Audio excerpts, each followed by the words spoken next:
Hello guys, welcome to Christian time. So ഇന്നത്തെ video നമ്മളിവിടെ നോക്കുമ്പോൾ നമ്മുടെ ഗോഡ്സില എക്സ് കോങ്ങിനെ പറ്റിയാണ്. സോ ഇനി വരാൻ പോകുന്ന ഫ്യൂച്ചർ മൂവീസ് എന്താണ്, നമ്മുടെ കോങ്ങിൻ്റെ സ്റ്റോറി, ഗോഡ്സിലയുടെ സ്റ്റോറി, പിന്നെ അടുത്ത മൂവീസിലെ വില്ലൻ ആരാണ്, അപ്പോൾ അതിനെപ്പറ്റിയൊക്കെയാണ് നമ്മൾ ഇന്നത്തെ വീഡിയോയിൽ ഇവിടെ നോക്കുമ്പോൾ. അപ്പോൾ ആൾറെഡി ഈ ഒരു മൂവിയുടെ spoiler and non spoiler review ഒക്കെ ചെയ്തിട്ടുണ്ട്, എൻഡിങ് എക്സ്പ്ലനേഷൻ ചെയ്തിട്ടുണ്ട്. ടൈമുള്ള ചെക്ക് ചെയ്ത് നോക്കുക. അപ്പോൾ നേരെ വീഡിയോട്ട് തുടങ്ങാം. അപ്പം മെയിനായിട്ട് ഈ മൂവിൽ സംഭവിച്ചിരിക്കുന്നത് എന്താണെന്ന് വെച്ചാൽ നമ്മുടെ കോങ്ങിനെ വന്ന് ഹാളോ എർത്തിൻ്റെ കിങ് ആക്കി മാറ്റിയിട്ടുണ്ട് അവർ. അതേപോലെ ഗോഡ്സിലെ വന്ന് സർഫേസ് എർത്തിൻ്റെ ഒരു പ്രൊട്ടക്ടറാക്കി മാറ്റിയിട്ടുണ്ട്. അപ്പോൾ രണ്ട് പ്രൊട്ടക്ടേഴ്സാണ് ഇപ്പോൾ ഉള്ളത്. ഒരാൾ സർഫേസ് എർത്തിൻ്റെ പ്രൊട്ടക്ടറാണെങ്കിൽ ഒരാൾ ഹാളോ എർത്തിൻ്റെ പ്രൊട്ടക്ടറാണ്. അപ്പോൾ കോങ്ങിലോട്ട് വരികയാണെങ്കിൽ കോങ്ങിനെ വെച്ച് നിറയെ സ്റ്റോറീസ് പറയാനുണ്ട്. കാരണം ഇപ്പം ഹാളോ എർത്തിൻ്റെ കിങ് ആണ് കോങ്. അപ്പം അതുമായി ചുറ്റിപ്പറ്റിയ ഒരു സൂപ്പറായിട്ടുള്ള കഥ പറയാം. അതായത് ഇപ്പം കോങ്ങിനെ എല്ലാവരും കിങ്ങായിട്ട് അക്സെപ്റ്റ് ചെയ്യണമെന്നില്ല. കാരണം ഇപ്പം ചില ആൾക്കാർ സ്കാർ കിങ്ങിനെ സപ്പോർട്ട് ചെയ്യുന്നവരും ആ ഒരു എയ്പ്സിൻ്റെ ഇടയിൽ കാണാനും ചാൻസസ് ഉണ്ട്. അപ്പോൾ അവരെയൊക്കെ എങ്ങനെ അതിജീവിച്ച് നമ്മളെ കോങ്ങിനെ കിങ്ങാക്കി മാറുന്നു, എല്ലാവരും എങ്ങനെ കോങ്ങിനെ കിങ്ങായിട്ട് അക്സെപ്റ്റ് ചെയ്യുന്നു, ആ രീതിയിലൊരു സൂപ്പറായിട്ടുള്ളൊരു സ്റ്റോറി അവർക്ക് പറയാനേ ഉള്ളൂ. ഇനി ഹാളോ എർത്തിൽ ഇനിയും നിറയെ പ്ലേസസ് ഉണ്ട്. ചിലപ്പം ഹാളോ എർത്തിൽ ഇനിയും ചില ഭയങ്കരമായിട്ടുള്ള ടൈറ്റൻസൊക്കെ കാണാനൊക്കെ ചാൻസസ് ഉണ്ട്. അപ്പോൾ അവരെയൊക്കെ എതിർത്ത് നമ്മുടെ കോങ് ഫൈറ്റ് ചെയ്യുന്ന ഒരു സ്റ്റോറിയൊക്കെ എടുത്തിട്ട് വരാം. അതേപോലെ തന്നെ കോങ്ങിൻ്റെ ഒരു കിങ് ആയിട്ടുള്ള സ്റ്റോറിയും സൂപ്പറായിട്ട് പറയാൻ ചാൻസസ് ഉണ്ട്. സോ അത് തന്നെ എനിക്ക് തോന്നുന്നു ഒരു 2-3 മൂവീസൊക്കെ കോങ്ങിനെ വെച്ച് സൂപ്പറായിട്ട് ചെയ്യാം. പിന്നെ സൂക്കോ ഉണ്ട്, സൂക്കയെ കോങ് എങ്ങനെ ട്രെയിനിങ് കൊടുക്കുന്നു തുടങ്ങിയ കാര്യങ്ങളൊക്കെ സൂപ്പറായിട്ട് പറയാം. അപ്പോൾ കോങ്ങിനെ വെച്ചൊരു അമേസിങ് സ്റ്റോറി പറയാനുണ്ട്. അതേപോലെ ഒരു കോങ്ങിൻ്റെ കൂടെ ഇപ്പം ഷീമോ ഉണ്ട്. സോ വേണമെങ്കിൽ ഷീമോനെ വെച്ചൊരു മൂവി ഇറക്കാം, ഒരു പാസ്റ്റിൽ നടന്നൊരു മൂവിയായിട്ട്, ഒരു പ്രീക്വൽ മൂവിയായിട്ടൊക്കെ സൂപ്പറായിട്ട് ചെയ്യാൻ ചാൻസസ് ഉണ്ട്. എന്തായാലും കോങ്ങിൻ്റെ കഥ ഇനി വേറെ ലെവലായിരിക്കും എന്നാണ് തോന്നുന്നത്. മറിച്ച് ഇനി ഗോഡ്സിലോട്ട് വരികയാണെങ്കിൽ നമ്മുടെ ഗോഡ്സില ഈ ഒരു സർഫേസ് സെറ്റിൻ്റെ പ്രൊട്ടക്ടറായിട്ടാണ് കാണിച്ചിട്ടുള്ളത്. ബട്ട് ഗോഡ്സിലയുടെ സ്റ്റോറി ഇനി എങ്ങനെയാണെന്നാണ് ഇപ്പോൾ ഒരു വലിയ ചോദ്യം. കാരണം ഇപ്പം ഗോഡ്സില ഭയങ്കര പവർഫുള്ളാണ്. നമുക്കറിയാം ഗോഡ്സില ആൾറെഡി ഇവോൾവ് ആയിട്ടുണ്ട്.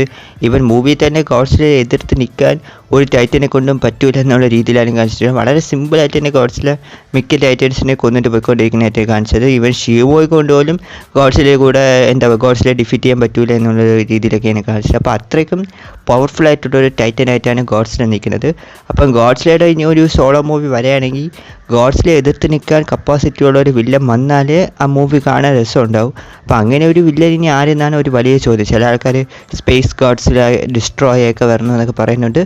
അവരെയൊന്നും ഒറ്റ പടത്തിൽ കൊണ്ടുവരാൻ ചാൻസ് ഇല്ല. എനിക്ക് തോന്നുന്നു ഇനി ഫ്യൂച്ചറിൽ വരണ ഒരു വലിയൊരു മൂവിയിൽ അവരെ കൊണ്ടുവരാൻ ചാൻസസ് ഉണ്ട്. കാരണം ഈ ഒരു മോൺസ്റ്റർവേഴ്സിൽ തന്നെ ഒരു ലാസ്റ്റ് മൂവി എന്തായാലും ഉണ്ടാവും, ഒരു എൻഡ് ഗെയിം ലെവലിൽ ഒരു പടം ഉണ്ടാവും. അതായിരിക്കും ഇനി വരാൻ പോകുന്ന ഗോഡ്സില എക്സ് കോങ് എന്നാണ് തോന്നുന്നത്. അപ്പം അതിൽ ചിലപ്പോൾ ഒരു വലിയൊരു വില്ലനെ ഇറക്കാൻ ചാൻസസ് ഉണ്ട്. ഗോഡ്സിലെ എതിർത്ത് നിൽക്കുന്ന രീതിയിലുള്ള ഒരു പവർഫുൾ വില്ലൻ ചിലപ്പോൾ ഡിസ്ട്രോയോ സ്പേസ് ഗോഡ്സിലൊക്കെ വരാനൊക്കെ ചാൻസ് ഉണ്ട്. പക്ഷേ ഇനി വരാൻ പോകുന്ന ഗോഡ്സിലയുടെ സോളോ മൂവിയിൽ വേറെ ഏതെങ്കിലും വില്ലനായിരിക്കും. ഓക്കെ, അത്ര വലിയ വില്ലനെ കൊണ്ടുവരാൻ ചാൻസ് ഇല്ല. ബട്ട് അതെങ്ങനെയാണ് നമ്മുടെ ഗോഡ്സിലയുടെ അടുത്ത സ്റ്റോറി നമ്മൾ വെയിറ്റ് ചെയ്ത് നോക്കിയാലേ അറിയാൻ പറ്റൂ.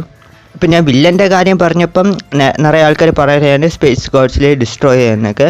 അപ്പോൾ ഇപ്പോൾ വരാൻ പോണ വില്ലൻ നല്ല പവർഫുള്ളായി ഇടുന്നാലേ അത് കാണാൻ രസമുള്ളൂ. കാരണം ഗോഡ്സില കോങ് ഈ രണ്ട് വലിയ ടൈറ്റൻസിനെ എതിർത്ത് നിൽക്കില്ല. പിന്നെ അതേപോലെ തന്നെ മോത്ര ഉണ്ട്. പിന്നെ ഇപ്പോൾ കോങ്ങിൻ്റെ കാര്യം എടുക്കുകയാണെങ്കിൽ കോങ്ങിൻ്റെ കൂടെ ഒരു വലിയൊരു എയ്പ്സിൻ്റെ ആർമി തന്നെ ഉണ്ട്. അതേപോലെ തന്നെ ഷീമോ ഉണ്ട്. അപ്പം ഒരു വലിയൊരു ആർമി തന്നെ കോങ്ങിൻ്റെ പിന്നിലുണ്ട്. അതേപോലെ തന്നെ ഗോഡ്സിൽ എത്ര പവർഫുൾ ഞാൻ പറയേണ്ട ആവശ്യമില്ല. പിന്നെ മോത്ര ഉണ്ട്.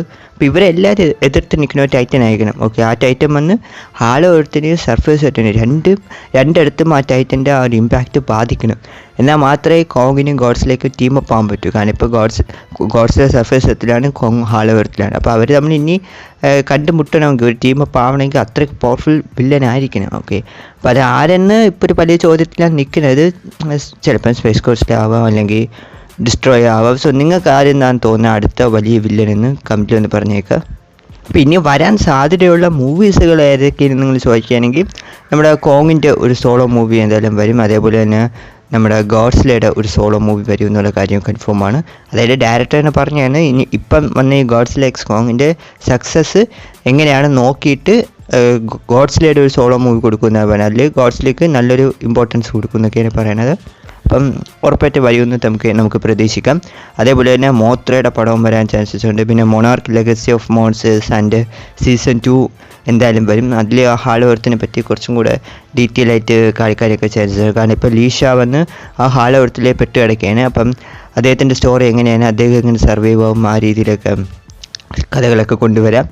അപ്പം നിറയെ മൂവീസ് എന്തായാലും മോൺസ്റ്റർവേഴ്സുമായി ബന്ധപ്പെട്ട് വരാനിരിക്കുന്നുണ്ട്. ലാസ്റ്റത്തെ മൂവി ആയിരിക്കും ചിലപ്പം ഗോഡ്സില എക്സ് കോങ്, അല്ലായിരിക്കും ഒരു വലിയൊരു വില്ലൻ ഇറക്കാൻ പോകുന്ന തോന്നുന്നത്. എന്തായാലും വെയിറ്റ് ചെയ്ത് നോക്കാം. അപ്പോൾ ഇതൊക്കെയാണ് പ്രധാനമായിട്ട് എനിക്ക് തോന്നിയ ചില കാര്യങ്ങളൊക്കെ. അപ്പം നിങ്ങളുടെ അഭിപ്രായം എന്താണ്? ഫ്യൂച്ചർ മൂവീസിൽ ഏത് മൂവിക്ക് വേണ്ടിയാണ് നിങ്ങൾ വെയിറ്റിംഗ്? അതേപോലെ തന്നെ ഫ്യൂച്ചറിൽ വരാൻ സാധ്യതയുള്ള വില്ലൻ നിങ്ങൾക്ക് ആരും തോന്നുന്നു കമൻറ്റിൽ ഒന്ന് പറഞ്ഞേക്കുക. കൂടാതെ തന്നെ വീഡിയോ ഇഷ്ടപ്പെടുമെങ്കിൽ ലൈക്ക് ചെയ്യുക. ചാനൽ ആദ്യമായിട്ടാണ് കാണിക്കുക മറക്കാതെ സബ്സ്ക്രൈബ് കൂടി ചെയ്ത് സപ്പോർട്ട് ചെയ്യുക. അപ്പോൾ അടുത്തൊരു വീഡിയോയിൽ കാണാം. Take you guys.